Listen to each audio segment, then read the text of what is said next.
Hello everybody, welcome to Daily News Simplified, an answer to what, why and how of newspaper reading. Today we shall be analysing the Hindu newspaper dated 13th of June 2019 of the New Delhi edition. The topics to be discussed today has been presented on your screen. Timestamping for the same has been provided in the description box below. Let us begin our today's discussion. Now the first article appears on page number 15. This particular article basically talks about the economic capital framework of the RBI. Now the economic capital framework basically deals with how much amount of reserves should the RBI maintain with itself and how much amount of reserves should it transfer to the government. Hence this particular article becomes important mainly from the perspective of prelims under the subsection Indian economy and various issues. Before analysing this particular article, let us first look into its background. Now, recently, the RBI and the government were involved in a tussle over a number of issues. The most contentious issue between the RBI and the government was related to the economic capital framework. Now, this particular economic capital framework basically deals with how much amount of reserves should the RBI maintain with itself and how much amount of reserves should the RBI transfer to the central government. So with respect to the economic capital framework, the government is of the opinion that the RBI has built up a huge amount of reserves which is actually not needed, and accordingly the government is demanding that RBI should transfer at least 1/3 of its reserves to the government, and these reserves which is transferred to the government intends to use this particular money for capital infusion into the public sector banks. However, the RBI is of the opinion that the amount of reserves which it is holding is quite adequate and not unduly higher. Now, having adequate amount of reserves with the RBI is extremely important from mainly two perspectives. First and foremost, the central bank of any country needs to be well capitalized. Secondly, a well capitalized central bank has the necessary ability to intervene in the market in event of any problem. Hence, accordingly, the RBI is of the opinion that if it transfers higher amount of reserves to the government, then it would lose its ability to perform its role efficiently.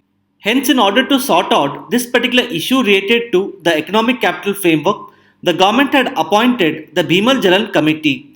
Now, this particular article here highlights that the Bimal Jalan Committee is set to give its recommendations by the end of June 2019. So as part of this video analysis, we'll understand various aspects related to the economic capital framework, such as what are the reserves with the RBI, how the RBI earns profit, the trends with respect to the dividend payment from the RBI to the government. Let us start analyzing these aspects of the article one by one.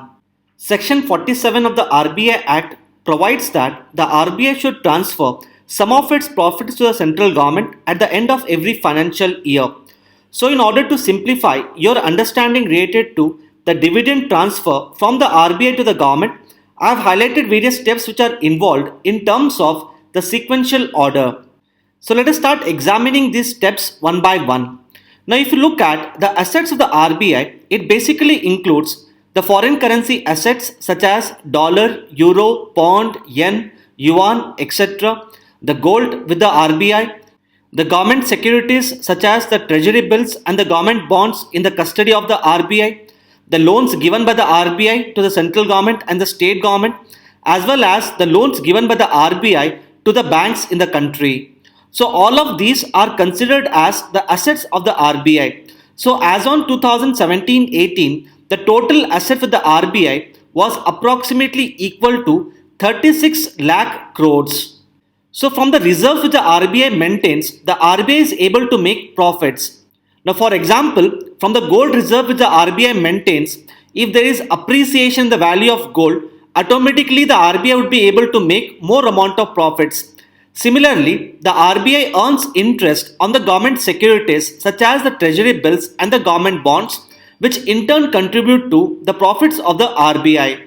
On similar lines, RBI also earns interest on the loans which it gives to the center and states as well as banks, leading to profits of the RBI. So if you look at the amount of profits earned by the RBI in the year 2016-17, it was around 60,000 crores. In the year 2017-18, it was around 78,000 crores. Now, these facts and figures related to the total amount of profits of the RBI are not that important. They have been mainly highlighted in order to simplify your understanding related to the way the RBI earns profit. So, from the profits which the RBI earns, the RBI incurs certain amount of expenditure. Now, this expenditure could be related to the printing of notes, the salaries given by the RBI to its employees, as well as the various maintenance charges. So all of these expenses are incurred by the RBI from the total amount of profits which it earns. So after deducting the expenditure from the profits, we are left with the net profits. So what the RBI does here is that some percentage of the net profits is in turn put into its reserves, and the remaining money is transferred as the dividend to the central government. So the step which is involved here is that firstly the net profits goes into the reserves, and the remaining net profits in turn is transferred as the dividend to the central government. So as on 2017-18, if you look at the total amount of reserves which is built by the RBI, it is around 10 lakh crores, which is approximately equal to 28.92% of the total assets of the RBI. Now, as we have discussed, the total assets of the RBI is equal to 36 lakh crores. However, if you look at the reserves, it is around 10 lakh crores. Now, the recent rift between the RBI and the government is with respect to adequacy of this particular reserves maintained by the RBI. So, what the government wants here is that it wants that the RBI should transfer at least one third of these reserves to the government. So, if you look at the one third of 10 lakh crores, it comes down to almost around 3.33 lakh crores. So this is the amount of money which the government is demanding from the RBI. Now with respect to how much amount of reserves the RBI should maintain, two committees were set up. One was the Usha Thorat Committee in the year 2004, and the second one was the Malegaon Committee, which was appointed in the year 2014. Now the Usha Thorat Committee was of the opinion that the reserve with the RBI should be approximately around 18% of the total assets. However, if you look at the total amount of reserves with the RBI, it is around 28.92 of the total assets, which according to Usha Thorat Committee is actually 10% higher.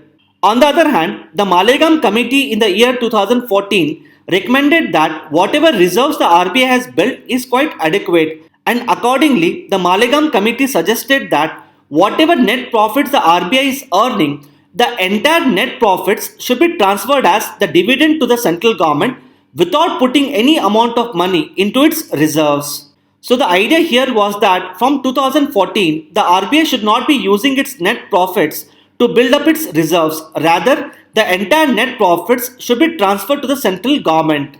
Now, this particular recommendation of Malegaon Committee was in turn accepted by the RBI, and since 2014, the RBI has been transferring entire 100% of its net profits as dividend to the central government. Now, this can be understood by looking at this particular chart. In the year 2013, the RBI transferred around 33,000 crore, which was approximately equal to 53.4% of the total net profits of the RBI, which means to say the remaining 46.6% of the total net profits was used by the RBI in order to build up its reserves. However, since 2014 onwards, the RBI has been transferring its entire net profits to the central government without building up its reserves. So as you can see here, in the year 2017, the RBI transferred around rupees 30,000 crore. Similarly, in the year 2018, the RBI transferred around rupees 50,000 crores. So the Bimal Jalan Committee appointed by the government is set to give recommendations as to how much amount of reserves should the RBI maintain with itself, and how much of the reserves should the RBI transfer to the government. And as stated in the article, the Bimal Jalan Committee is set to give its recommendations by the end of June 2019.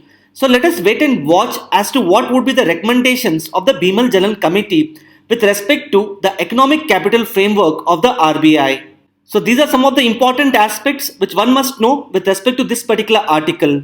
Further, based upon our discussion, a mains question for the practice here could be, in the wake of the recent rift between the RBI and the government, examine the need for the economic capital framework to ensure the independence and autonomy of the RBI.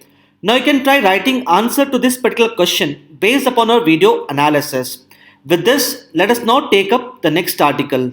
Now the next article appears on page number 15. Now this particular article basically talks about the easy monetary policy of the RBI and the fiscal stimulus package of the government. Hence this particular article becomes important mainly from the perspective of prelims under the subsection Indian economy. Apart from that, this article is also important because if you look at the previous year UPSC prelims questions have been asked with respect to the easy monetary policy as well as the fiscal stimulus package of the government. As you all must be aware, the Indian economy is showing the signs of economic slowdown.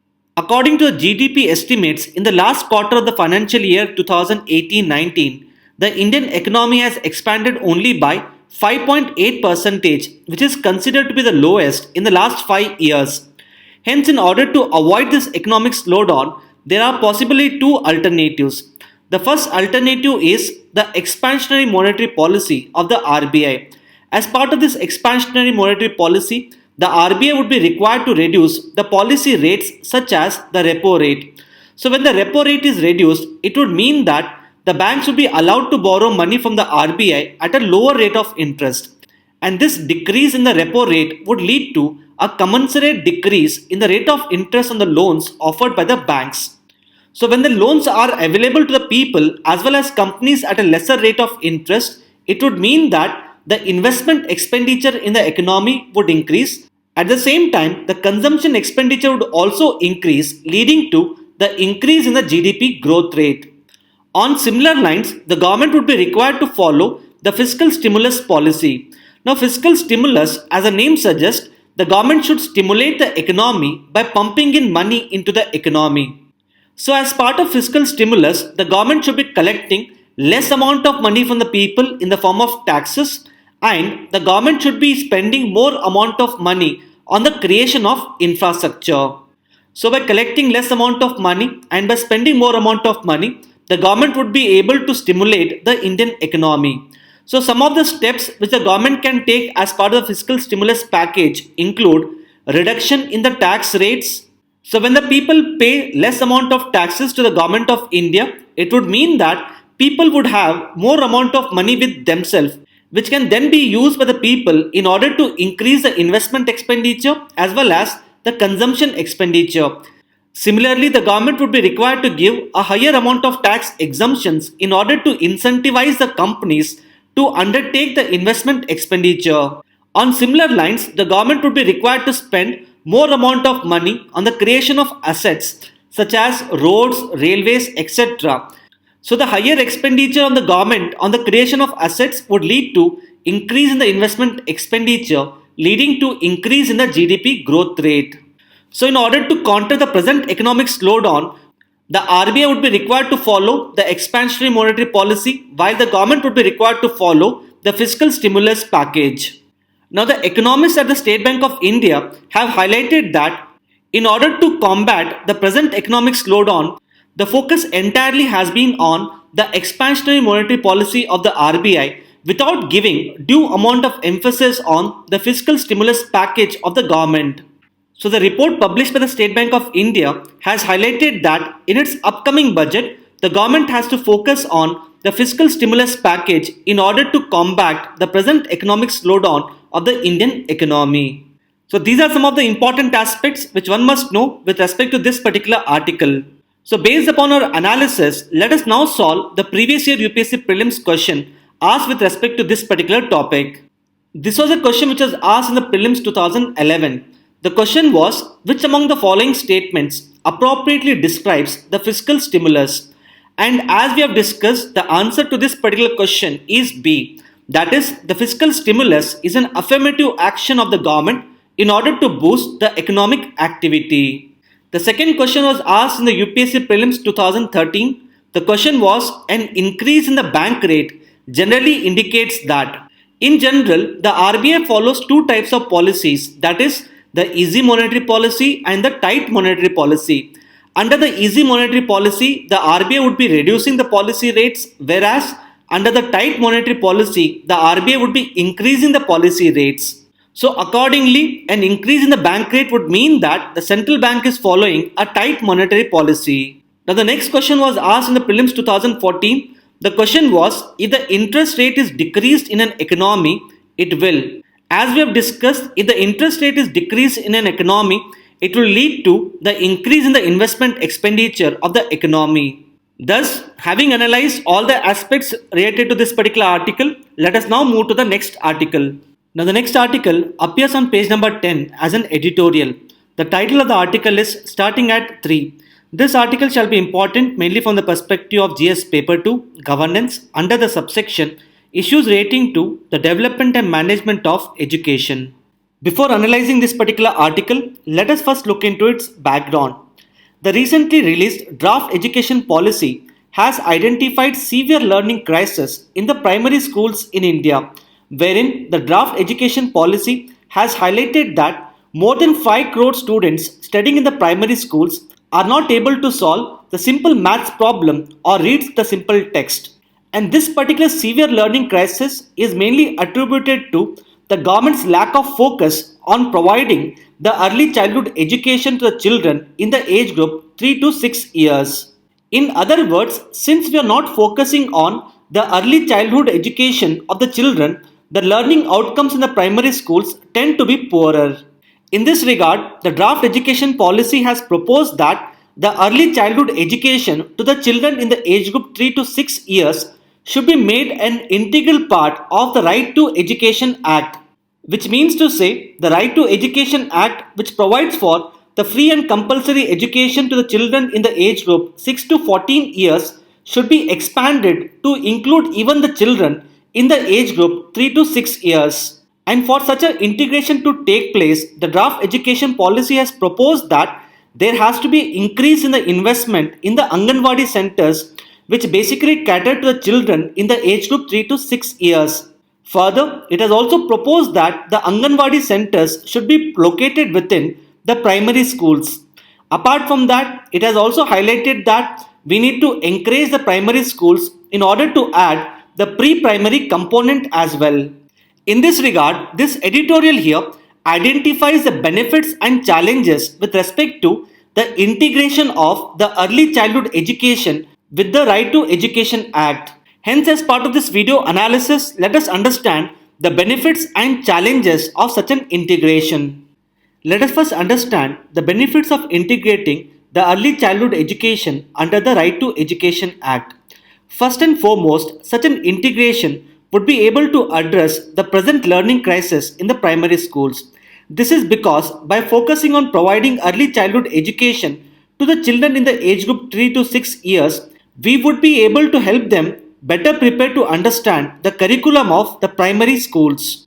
Secondly, if one looks at the existing child development schemes, most of the child development schemes are predominantly focusing on addressing the nutrition needs of the children in the age group 3 to 6 years without giving due amount of emphasis on providing them with the early childhood education. Now, for instance, even though the Anganwadis are required to focus on providing the pre-primary education to the children, the Anganwadis have solely focused on providing the nutrition needs to such children. Hence, by integrating the early childhood education under the Right to Education Act, we would be able to bring about a holistic development of the children in the age group 3 to 6 years. Thirdly, by integrating the early childhood education under the RTE Act, we would be able to generate the curiosity and interest among the children in the age group 3 to 6 years, leading to the better learning outcomes. Now, in spite of these benefits related to integration, there are certain challenges with respect to such an integration. First and foremost, if one looks at the amount of investment in the education, it is quite lower at 2.8%, and this is considerably lower than the targeted rate of investment of 6% in the education. Secondly, we need to provide the early childhood education through the Anganwadis. However, if one looks at the state of Anganwadis, the Anganwadis are facing the problem of poor infrastructure. So unless we improve the infrastructure of Anganwadis, we would not be able to provide the qualitative early childhood education to the children in the age group 3 to 6 years. Thirdly, the editorial has highlighted that the Right to Education Act is not properly implemented by various state governments due to lack of political will. This can be understood by the fact that there are large number of vacancies among the teachers. Apart from that, the state governments have not focused on providing the necessary skills to the teachers in order to provide the quality education to the children. And lastly, as you all must be aware, under the Right to Education Act, all the private schools in India are mandated to reserve a certain number of seats in the favor of the children belonging to poor and vulnerable sections. However, the editorial here has highlighted that only 13% of the private schools are following this particular norm. So unless all the private schools follow the mandated requirements of Right to Education Act, it will be very difficult to integrate the early childhood education under the Right to Education Act. So these are some of the important aspects which one must know with respect to this particular article. Further, based upon a video analysis, a mains question for your practice here could be the integration of early childhood education under the Right to Education Act is a welcome step. However, it faces multifaceted challenges. Discuss. Now you can try writing answer to this particular question based upon a video analysis. With this, let us now take up the next article. Now the next article appears on page number 12. Now this particular article here highlights that the Union Cabinet has recently approved the Aadhaar and Other Laws Amendment Bill in order to replace the earlier ordinance on Aadhaar which had lapsed upon the dissolution of the Lok Sabha. Hence, this particular article shall be important mainly from the perspective of GS Paper 2 Governance under the subsection Government Policies and Interventions. Now, as stated before, the Union Cabinet has recently approved the Aadhaar and Other Laws Amendment Bill 2019. Hence, as part of this video analysis, let us understand some of the proposed amendments to the Aadhaar Act. Now, the first amendment which is proposed here is that earlier when we used to refer to the Aadhaar number, it essentially referred to the 12-digit unique ID number which was issued by Unique Identification Authority of India. Now the amendment has proposed to expand the meaning of Aadhaar to even include the 16-digit virtual ID number which can be used by the people in order to mask their original Aadhaar number. So going forward, the Aadhaar would refer to both the 12-digit unique ID number as well as the 16-digit virtual ID which is generated by the users. Secondly, earlier when the Unique Identification Authority of India had issued some directions to the banks had in turn questioned the authority of Unique Identification Authority of India to issue the directions. The banks had claimed that only the RBI had the power to issue directions to the banks. Hence, in order to address this particular problem, the proposed amendments has decided to give overarching powers to the Unique Identification Authority of India to issue directions to any entity which is using the Aadhaar ecosystem. Which means to say that going forward, the Unique Identification Authority of India would be now allowed to issue directions to the banks, telecommunication companies or any other government entities which is using the Aadhaar ecosystem. Thirdly, the original Aadhaar Act provided for the biometric authentication of the Aadhaar card either through the fingerprint or the iris scan. Now the proposed amendments has now decided to include even the offline verification for the Aadhaar, which means to say in order to establish his identity, an individual was required to biometrically authenticate his Aadhaar either through the fingerprint or the iris scan. However, because of the proposed amendments, the individual as such would now be able to establish his identity even through the offline verification. And such kind of offline verification can be undertaken through the QR code. Now, why this becomes extremely important is because earlier the Supreme Court of India in its Aadhaar judgment had prevented the private parties such as the telecommunication companies and the banks from biometrically authenticating the users via the Aadhaar. So going forward, the telecommunication companies and banks can now do a offline verification of the Aadhaar through the QR code. Further, in order to ensure data security and data protection, the Unique Identity Authority of India would be required to lay down various rules and regulations related to the privacy and security, and only those entities which are complying with those norms shall be allowed to carry out the authentication of the Aadhaar cards. Further, the proposed amendments provide for the voluntary usage of Aadhaar by an individual, wherein according to the proposed amendments, an individual would be able to establish his identity either through biometric authentication or through the offline verification. Further, it states that the authentication of the Aadhaar card can be made mandatory only through a law made by the Parliament, which means to say in almost all the cases the Aadhaar card may be voluntarily used by the individuals. However, if a law of the Parliament prescribes for the mandatory usage of Aadhaar, then the individual would be required to compulsorily furnish his Aadhaar details. And lastly, with respect to the Aadhaar card for the children, earlier, if a child was issued an Aadhaar card, then upon attaining the age of 18 years, he or she did not have a provision of opting out of the Aadhaar.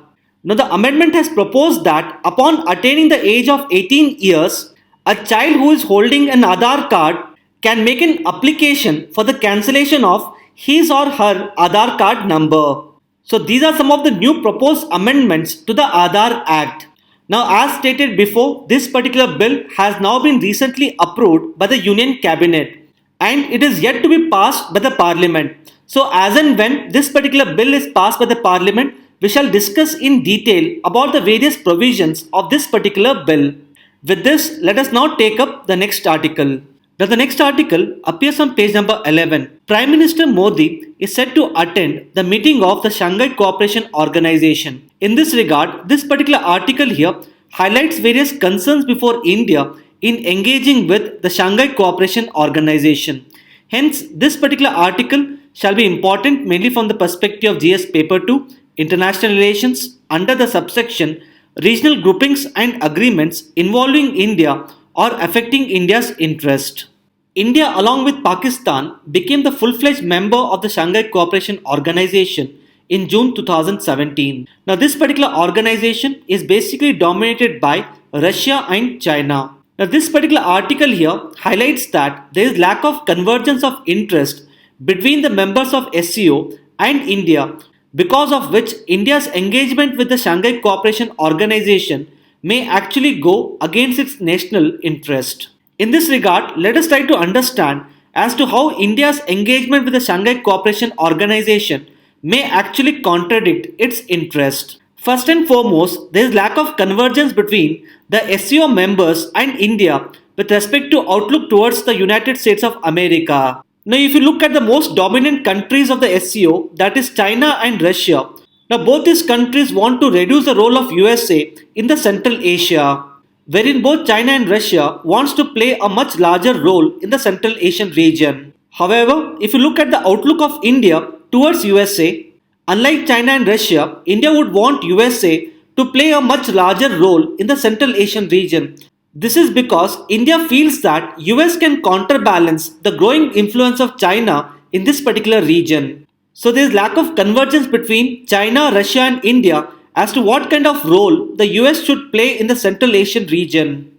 The second contradiction can be found in the fight against the terrorism. If one looks at the mandate of the Shanghai Cooperation Organization, this particular organization seeks to provide the security in the region and to ensure that this region is free from any kind of terrorism related activities. So India, which has been affected by terrorism, would probably want to leverage the strength of the Shanghai Cooperation Organization. However, doubts are raised as to what extent the Shanghai Cooperation Organization can fulfill its mandate, particularly when one of its member countries, that is Pakistan, has emerged as one of the major sources of terrorism in the region. The third contradiction can be seen in the response of China and India in their trade war with USA. Now, you all must be aware, China and USA are presently involved in a trade war.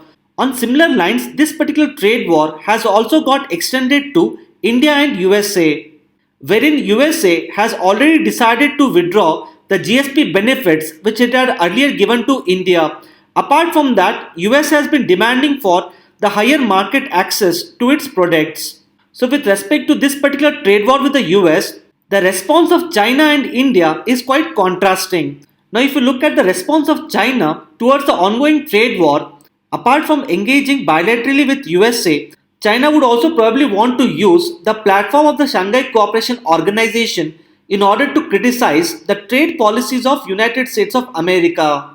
However, if you look at the response of India to the ongoing trade war with the US, India would not use a multilateral forum in order to criticize the policies of USA. Rather, India would try to sort out this particular issue through the bilateral talks with USA. And lastly, there is divergence of interest between India and SCO members with respect to their outlook towards the Belt and Road Initiative of China. Now, all the members of the Shanghai Cooperation Organization have emerged as strong supporters to the Belt and Road Initiative. However, as you all must be aware, India strongly opposes the Belt and Road Initiative. Apart from this particular article here also speculates as to what would be the likely agenda before the SCO meeting. However, it is best to understand the agenda of the SCO once the meeting has been concluded. So this particular article essentially becomes a news in transition. Let us wait and watch the outcome of the SCO meeting. So as and when the meeting is concluded, we shall discuss in detail about the various agendas discussed at the SCO meeting. So these are some of the important aspects which one must know with respect to this particular article. With this, let us now take up the next article. Now the next article appears on page number 15. Now this particular article is related to the latest data of the Consumer Price Index and the Index of Industrial Production. Now in our DNS dated 13th of December 2018, we have comprehensively touched upon the various aspects related to the Consumer Price Index as well as the Index of Industrial Production. Now for example, in our video, we have discussed about the various categories of goods which are considered for the calculation of the Consumer Price Index, the differences between the headline and core inflation, the difference between the Wholesale Price Index and the Consumer Price Index, and various aspects related to the Index of Industrial Production. So for those of you who would want to know details related to the Consumer Price Index and the Index of Industrial Production, I suggest you to go through this particular DNS dated 13th of December 2018, and the link for this particular video has been provided in the description box below. So as part of this video analysis, we shall basically confine our discussion to the latest data related to the Index of Industrial Production and the Consumer Price Index. According to the latest released CPI data, the Consumer Price Index for the month of May 2019 stands at 3.05%. Now this is considered to be significant because this is the highest rate of inflation since October 2018 as shown in this particular graph. And more importantly, this is the fourth consecutive rise in the Consumer Price Index. Overall, this shows that the Consumer Price Index or the rate of inflation in India is picking up. However, if you look at the present rate of inflation, it is still below the RBI's target of 4% rate of inflation. And accordingly, it is expected that the Reserve Bank of India would possibly go for a rate cut in future. Now with respect to the data related to the Index of Industrial Production, now the IIP for the month of April 2019 stands at 3.4%. Now this is considered to be quite significant because in previous month, that is in March 2019, the IIP had contracted to minus 0.1%. So since the IIP has now increased to 3.4%, it can be stated that the Index of Industrial Production has picked up. And the main drivers for the increase in the IIP is been attributed to the increase in mining and electricity. However, one main concern with respect to the IIP data is the slow pickup in the manufacturing activity in India. So these are some of the important aspects which one must know with respect to this particular article. With this, let us now take up the next article. Now the next article appears on page number 8. Now this particular article highlights that the Chandrayaan 2 mission is likely to be launched on July 15. Now various aspects related to the Chandrayaan 2 mission has been comprehensively been covered by Naveed sir in our DNS dated 2nd of May 2019. So those of you who would want to know details related to the Chandrayaan 2 mission, I suggest you to go through this particular DNS dated 2nd of May 2019. Now the link for this particular video has been given in the description box below. Now based upon our video analysis, these 4 questions shall be a prelims question for the practice. Please pause this video and try to find answers to these 4 questions. We shall be discussing the answer after 5 seconds. The first question here is, which among the following countries are the member countries of the Shanghai Cooperation Organization? Now you need to note that both Tajikistan and Uzbekistan are the members of the Shanghai Cooperation Organization. However, Mongolia and Turkmenistan are not the members of the Shanghai Cooperation Organization. So accordingly, the answer to this particular question is A, that is 192 only. Now coming to the second question, the question here is which among the following can be considered as the assets of the Reserve Bank of India? Now as we have discussed, the loans to the center and the states as well as the government securities in the custody of the RBI can be considered as the assets of the RBI. However, the cash reserve ratio deposits of the banks as well as the currency in circulation, both these components are considered as the liabilities of the RBI. So the answer to this particular question is A, that is 1 and 2 only. Now coming to the third question, the question here is which among the following are the likely impacts of the fiscal stimulus by the government? The first option here is increase in the government expenditure. Now as we have discussed, this option here is correct. The second option reads as decrease in the fiscal deficit. In order to undertake the fiscal stimulus, the government of India would be required to borrow more amount of money. Hence, the fiscal deficit of the government during the fiscal stimulus increases. Hence, this particular option here is wrong. The third option reads as increase in the tax expenditure. Now, tax expenditure here basically corresponds to the total amount of revenue lost by the government due to tax exemptions. So during the fiscal stimulus package, the government gives more amount of tax exemptions to the corporate entities, because of which the government loses a huge amount of revenue, leading to the increase in the tax expenditure. So if you look at the options which are given here, both options 1 and 3 here are correct, whereas option number 2 here is wrong. So accordingly, the answer to this particular question is B. Now coming to the fourth question, the question here is consider the following statements related to the Aadhaar and Other Laws Amendment Bill 2019. The first statement here is it provides for the expanded definition of Aadhaar in order to include the 16-digit virtual ID. As we have discussed, this statement here is correct. The second statement reads as it introduces the concept of the offline verification of the Aadhaar. As we have discussed, the Aadhaar Amendment Bill provides for the offline verification of Aadhaar through the QR code. Hence, this option here is also correct. The third option reads as it does not allow the child to opt out of the Aadhaar upon attaining the age of 18 years. As we have discussed, this option here is wrong. So the correct answer to this particular question is A, that is 1 and 2 only. With this, we have come to end of today's discussion. Now let us have a look at the question for the day.